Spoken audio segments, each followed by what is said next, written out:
Hello guys. അപ്പോൾ എല്ലാ വീഡിയോയും ഞാൻ പറയണമെന്ന് വിചാരിക്കുന്നതാണ്. എൻ്റെ വീഡിയോ കാണുന്നവർ കംപ്ലീറ്റ് ആയിട്ട് കാണണം. പിന്നെ കാണുന്നവരും സബ്സ്ക്രൈബ് ചെയ്ത് സഹായിക്കുകയും കൂടി വേണം. അതായത് നമ്മുടെ കന്യാസ്ത്രീകളുടെ കേസിൽ ഇന്ന് കോടതി അത് പരിഗണിച്ചു. അതിൻ്റെ ഭാഗമായിട്ട് പ്രോസിക്യൂഷൻ വലിയ എതിർപ്പൊന്നും ഉന്നയിക്കില്ല എന്നായിരുന്നു അമിത്ഷാ ഉറപ്പ് കൊടുത്തത് UDF MP മാർക്ക്, അതേപോലെ തന്നെ BJPയുടെ സംസ്ഥാന ഘടകത്തിനൊക്കെ. പക്ഷേ അങ്ങനെയൊന്നുമല്ല സംഭവിച്ചത്. ശക്തമായിട്ട് ഉള്ള എതിർപ്പാണ് അവരുടെ ഭാഗത്തു നിന്നുണ്ടായത്. അതുകൊണ്ട് ഇനി നാളത്തെ കോടതി വിധി എന്താവുന്നൊന്നും അറിയില്ല. ജാമ്യം കിട്ടട്ടെ എന്ന് തന്നെ നമുക്ക് പ്രാർത്ഥിക്കാം. അല്ലെങ്കിൽ ഇനി ഈ കേസ് ഇനി ഇപ്പോൾ ഇവിടെ കൊണ്ട് ജാമ്യം കിട്ടിയില്ലെങ്കിൽ അത് ഹൈക്കോടതിയിലേക്ക് പോകും.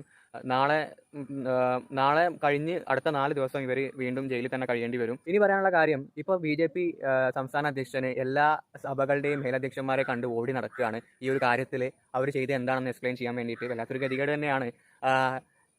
ഇവിടെ ഇനിയിപ്പോൾ നാളെ ഇവർക്ക് ജാമ്യം കിട്ടിക്കഴിഞ്ഞാൽ BJP പറയാൻ പോകുന്ന കാര്യം, ഞങ്ങളിതാ പോയി പ്രൈം മിനിസ്റ്ററെ കണ്ടു, അതേപോലെ തന്നെ ഞങ്ങൾ പോയി ഹോം മിനിസ്റ്റർ ആയിട്ടുള്ള അമിത്ഷയെ കണ്ടു, അതുകൊണ്ടാണ് ഇവർക്ക് ഇത്രയും ജാമ്യം പെട്ടെന്ന് കിട്ടാൻ കാരണം എന്നൊക്കെ ആയിരിക്കും അവർ പറയാൻ പോകുന്ന കാര്യം. അത് നാച്ചുറലാണ്, സ്വാഭാവികമായിട്ടുള്ള കാര്യമാണ്. പക്ഷെ നിങ്ങൾ അപ്പോഴും മനസ്സിലാക്കേണ്ട ഒരു കാര്യം, ജാമ്യം കിട്ടുക എന്ന് പറഞ്ഞാൽ ഒരു കേസ് തീർന്നു എന്നല്ല അതിനർത്ഥം. ആ കേസ് ഇനിയും മുന്നോട്ട് പോകും. ആ ഒരു സന്തോഷത്തിലും ആ ഒരു എക്സൈറ്റ്മെന്റിലും ചിലപ്പോൾ മറന്നു പോകാൻ സാധ്യതയുണ്ട്. അതുകൊണ്ടാണ് പറയുന്നത്. പോട്ടെ. അതുപോലെ തന്നെ ഇന്ന് നടന്ന മറ്റൊരു കാര്യമായിരുന്നു, നമ്മുടെ സിറോ മലബാർ സഭ ആർച്ച് ബിഷപ്പ് ജോസഫ് പാംപ്ലാനിയോ, അതാണ് പേര്, അതെന്തോ ആവട്ടെ, പുള്ളി പറഞ്ഞിരുന്നു ഈ 11 സംസ്ഥാനങ്ങളിലത്തെ ഈ മതപരിവർത്തന നിരോധന നിയമം നിലനിൽക്കുന്നുണ്ട്. അത് തീർച്ചയായും അത് തീർത്തും ജനാധിപത്യത്തില ഭരണഘടനാ വിരുദ്ധമാണെന്നുള്ള കാര്യം. അത് ശരിയാണ്, ഭരണഘടനാ വിരുദ്ധമാണ്.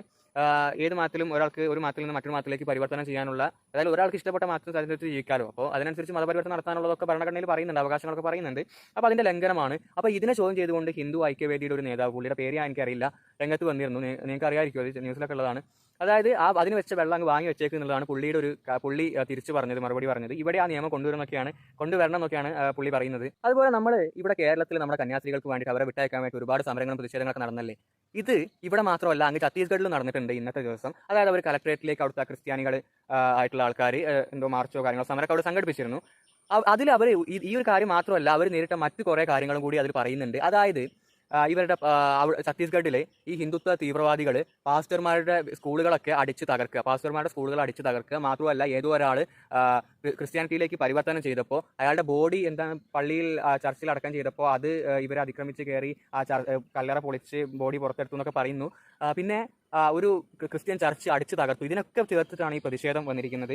അപ്പോൾ നിങ്ങളൊന്ന് ആലോചിച്ച് നോക്കുക. ഞാൻ നേരത്തെ ഈ കന്യാസ്ത്രീകളുടെ പ്രശ്നം വരുന്നതിന് മുമ്പും അതിനുശേഷമൊക്കെ പറയുന്ന കാര്യങ്ങളാണ് ന്യൂനപക്ഷങ്ങൾ BJP ഭരിക്കുന്ന സംസ്ഥാനങ്ങളിൽ വേട്ടയാടപ്പെടുന്നു എന്ന്. ഇത്രയും സംഭവങ്ങൾ അവിടെ നടന്നപ്പോൾ തിരിഞ്ഞു നോക്കാത്ത പോലീസ് ഇവരൊരു സമരം നടത്തിയപ്പോൾ ഇനി ക്രമസമാധാന പ്രശ്നം ഉണ്ടാവണ്ടെന്ന് കരുതിയിട്ട് അവിടെ വന്ന് കാവൽ നിൽക്കുകയാണ്. അപ്പോഴൊന്നും ഇല്ലാത്ത ക്രമസമാധാന പ്രശ്നം ഇപ്പോൾ ഉണ്ടാവുന്നു എന്നിട്ട് കരുതിയിട്ട് അവിടെ കാവൽ നിൽക്കുകയാണ്. കാരണം ബജരംഗദൾ അവർ വന്ന് പ്രശ്നം ഉണ്ടാക്കും, അത് അവർക്ക് അറിയാം. അത് മുൻകൂട്ടി കണ്ടുകൊണ്ടാണ് അവിടെ വന്നിങ്ങനെ നിൽക്കുന്നത്, പ്രത്യേകിച്ച് ഈ ഒരു അവസ്ഥയിൽ. ഇനി നമ്മുടെ BJPയുടെ സംസ്ഥാന അധ്യക്ഷനായിട്ടുള്ള രാജീവ് ചന്ദ്രശേഖർ ഇന്ന് മീഡിയയോട് പറഞ്ഞത്, അവിടെയൊക്കെ സെൻസിറ്റീവ് സ്റ്റേറ്റുകളാണ്, അതുകൊണ്ട് അവിടെയൊക്കെ മതപരിവർത്തനം എന്ന് പറയുന്നത് ഭയങ്കര വലിയ കുറ്റമാണ്, കാര്യങ്ങളാണ്, വലിയ പ്രശ്നങ്ങൾ ഉണ്ടാവുന്നത്. അപ്പോൾ എനിക്ക് പറയാനുള്ളത്, ആരാണ് ഈ പ്രദേശത്തെ അല്ലെങ്കിൽ ആരാണ് ഈ സ്റ്റേറ്റുകളെയൊക്കെ ഇത്തരത്തിൽ സെൻസിറ്റീവ് ആക്കുന്നത്?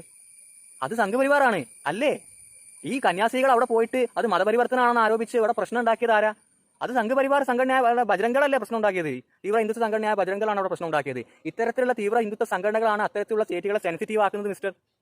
അവിടെ ഒന്ന് അനങ്ങിയാലും തിരിഞ്ഞാലും മതം മാറിയാലും ഒക്കെ അവിടെ പ്രശ്നം. എന്തിനാണ് ഇങ്ങനെ പ്രശ്നം ഉണ്ടാക്കുന്നത്? ഇനി മറ്റൊരു കാര്യം പറയാനുള്ളത്, കേരളത്തിൽ നിന്നുള്ള 2 കന്യാസ്ത്രീകളുടെ പ്രശ്നമായതുകൊണ്ട് മാത്രമാണ് എന്ത് ഈ നരേന്ദ്രമോദിയും അതേപോലെ തന്നെ അമിത്ഷയൊക്കെ ഈ കേസിൽ ഇടപെട്ടത്. ഇതെങ്ങാനും ആ ഛത്തീസ്ഗഡിൽ മാത്രം ഒതുങ്ങി നിൽക്കുന്ന ഒരു പ്രോബ്ലം ആണെങ്കിൽ നിങ്ങളൊന്ന് ആലോചിച്ച് നോക്ക്. 2 കന്യാസ്ത്രീകൾക്കെതിരെയോ 2 പാസ്റ്റർമാർക്കെതിരെയൊക്കെയാണ് ഇത്തരത്തിൽ ബജരംഗൾ കേസ് ഉന്നയിച്ച് അവരെ അകത്താക്കുന്നതെങ്കിൽ നിങ്ങളൊന്ന് ആലോചിച്ച് നോക്ക്.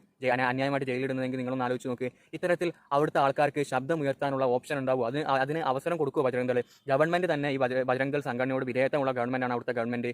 അപ്പോൾ അവിടുത്തെ ആൾക്കാരൊക്കെ എത്രമാത്രം ദുരിതം അനുഭവിക്കുന്നുണ്ട് എന്നുള്ളത് ഇന്നത്തെ സമരത്തിൽ അവർ ഉന്നയിച്ച കാര്യങ്ങളിൽ നിന്ന് തന്നെ വ്യക്തമാണ്. അതായത് കേരളത്തിൽ നിന്നുള്ള കന്യാസ്ത്രീകൾ ആയതുകൊണ്ട് മാത്രമാണ് ഇപ്പോൾ ഈ കേസിൽ ഇത്തരത്തിലുള്ള ഒരു വഴിത്തിരിവ് ഉണ്ടായിരിക്കുന്നത്. ഇനിയിപ്പോൾ കേരളത്തിൽ BJPക്ക് ഭരണം ഉണ്ടെങ്കിൽ ഒരു കാരണവശാലും BJP ഒരു കാര്യത്തിൽ ഇടപെടില്ല എന്ന് തന്നെയാണ് എൻ്റെ വിശ്വാസം. കാരണം BJPക്ക് വോട്ട് കൊടുക്കുന്ന പല സംഘടനകളും, അതിപ്പോൾ ഹിന്ദു ഐക്യവേദി ആണെങ്കിലും RSS ആണെങ്കിലും ഏതെങ്കിലും ഇപ്പോൾ ബജരംഗളൊക്കെ കേരളത്തിൽ ഉണ്ടോ എന്ന് എനിക്കറിയില്ല, ഉണ്ടെന്നൊക്കെ പറഞ്ഞു കേൾക്കുന്നു, അവരാണെങ്കിലും ഒക്കെ ഇതിനെതിർക്കും. അപ്പോൾ സ്വാഭാവികമായിട്ടും BJPക്ക് വേറെ ഓപ്ഷൻ ഇല്ലാതെ എന്ത് ചെയ്യും? അവിടുത്തെ BJP എന്താണോ ചെയ്യുന്നത് അത് തന്നെയായിരിക്കും ഇവിടുത്തെ BJPയും ചെയ്യുന്നത്.